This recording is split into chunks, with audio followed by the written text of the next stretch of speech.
Lisa, thank you so much for joining the Daily Aus today. Now, I do want to just start at the beginning. You have announced a new research partnership. Can you just tell me a bit about it and why it has come to be in the first place? Yeah, absolutely. Thank you so much for having me on. I really am so excited about this partnership. It's with a company called The Volt, and they are what we call a peer-to-peer rental company. That basically means we've got just regular people who own some gorgeous designer gowns that rent them to other people for various points of time. And this is really one of these, you might hear the term circular economy a lot. This is a real example of a circular economy business model where you're sharing the same thing over and over with a lot of different users, if you will. So what this research is going to do is, first of all, take some environmental measurements to say, is this really a more sustainable business model or not? We all assume that it is. We all assume that because you're using the same thing over and over and it's not going into landfill too soon, we're not all buying a dress for every occasion, that there will be a positive environmental benefit. But what the Volt is doing by engaging us in this research is really just testing that to make sure it's possible. And I'm really keen to understand, you spoke there about actually having the evidence, the metrics to go by to understand whether this is a more sustainable way to go about, acquiring new clothing. What are those metrics that you're measuring? How do you actually do that analysis? Yes, so we have, first of all, thankfully it's not me independently. We've got a team of very talented economists, actually. They're from the UTS Business School, and they use a methodology that's called environmental input-output analysis. But really what that means is they're looking at things like where the garment originated, where the material originated, where the various inputs, so the materials, the energy, the labor that go into making that garment.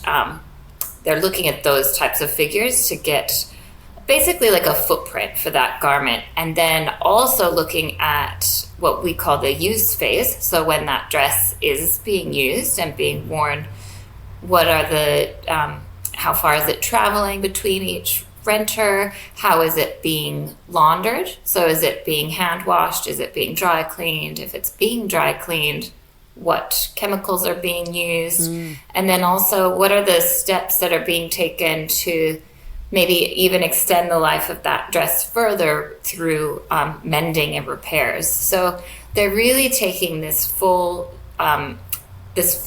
glance at everything that goes into making that dress from the beginning through its kind of useful life, if you will. And are there any initial findings that you can point to? Like, do we know whether it is a good thing? Yeah, well, the Volt has done some initial research using a calculator tool that's available for businesses to hire. And we do know that the more that you rent a dress, absolutely, the better impact it has on the environment. So if you're renting that, I don't know what the break-even point is. For example, every garment will be a little bit different. But when you see some of the dresses that are being rented 20 times, 30 times, 50 times, it's undeniable that you're saving carbon and you're saving water in those scenarios. And are there any examples, because we're talking here more about high-end fashion, but obviously there are some, cost of living pressures and all of these things. So how does that balance between, I guess, the economics of it all versus the sustainability? Like, how are you thinking about that? Yeah, thanks. That's a really important question. The analysis we're doing does incorporate economics as well. So it'll be looking at the cost of those garments. And one of the things we're hoping comes out of the research, but we will have to wait and see, is that those garments that are made of a better quality, made of stronger materials, made with better quality stitches and buttons and zippers, that those are going to be able to stay in circulation for longer. And in that case, you may be able to, you are able to rent a dress for a lot less than buying that same dress. So it's there's an environmental aspect, absolutely, but there's also, for somebody who loves fashion or loves dressing, there is that kind of avenue for joy of wearing a really well-made garment that you can access via rental rather than ownership. I am really curious, as part of this research, will participants be asked why they have chosen to rent? Because, you know, there are these two very key reasons, and I think it'll be really interesting to understand which one is coming out on top, whether, you know, we know young people care about the environment, but equally they're most affected by this cost of living crisis. So curious to understand how that can be monitored. The borrowers who are interviewed definitely are being asked about their motivations for why they're renting. So they'll be asked a range of questions, from motivations through the experience, and is there kind of a positive, is it a net positive benefit to their lives? Is it helping, or is it not? To really understand their motivations. Are there any environmental downsides to this peer-to-peer borrowing? Are there any unintended or perhaps unforeseen emissions, like in the use of the internet? Like, are there any environmental impacts that you weren't expecting to see play out in this?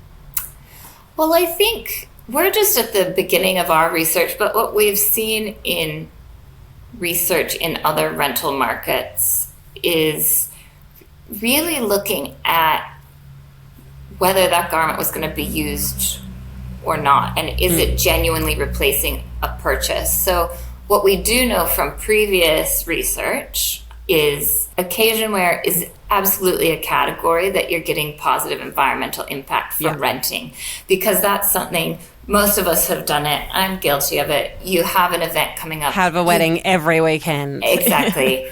You don't want to wear the same thing. Who wants to wear the same thing? You just don't. So you go quickly buy something. Whatever's in your budget is what you're going to buy. Wear it once, maybe twice if you're lucky. And it might then just sit in your closet for a really long time, or you'll donate it. So we do know that from previous research that occasion wear is an amazing place to get positive environmental benefits. I think the things that I'm curious to find out with this research is the transportation effect. So where are the garments traveling? How far are they traveling across Australia? We've got a huge country, so like a geographically huge country. So it's really going to be interesting to see what those environmental measurements are for the transportation in particular. Laundering often gets queried when people start thinking about this, like, well, what's the impact of the dry cleaning? But whether that's actually different to somebody who owns a dress and goes and cleans it anyway is probably negligible. But again, we're going to be looking at those types of measurements. And lastly, as an expert in this area, do you see this as the future of fashion, or is it a phase? Do you think that this is something that will really take hold in Australia? I do think that it is an area for the future. I think there's going to be a lot of interesting new business models coming out, but I genuinely think rental and shared ownership is 100% going to be a trend for a really long time. Especially because we're at this really unique point of like the ultra fast fashion companies coming up at a time when we know that we need to make some significant changes to the way clothes are made and purchased and worn and all of that. So this rental really allows that, like the fun side of fashion, to be enjoyed still, because at the end of the day, yes, we all need to wear clothes for a whole lot of various reasons, but we also love to express ourselves, and sharing ownership of garments allows us to change our style, to try different things without having to own everything. And as you mentioned before, there's environmental benefits to those of us borrowing the clothes. We don't have to pay the huge which might be a huge financial outlay to buy a designer dress, but still enjoy it. So I genuinely think so. But I think it's also about getting these models right.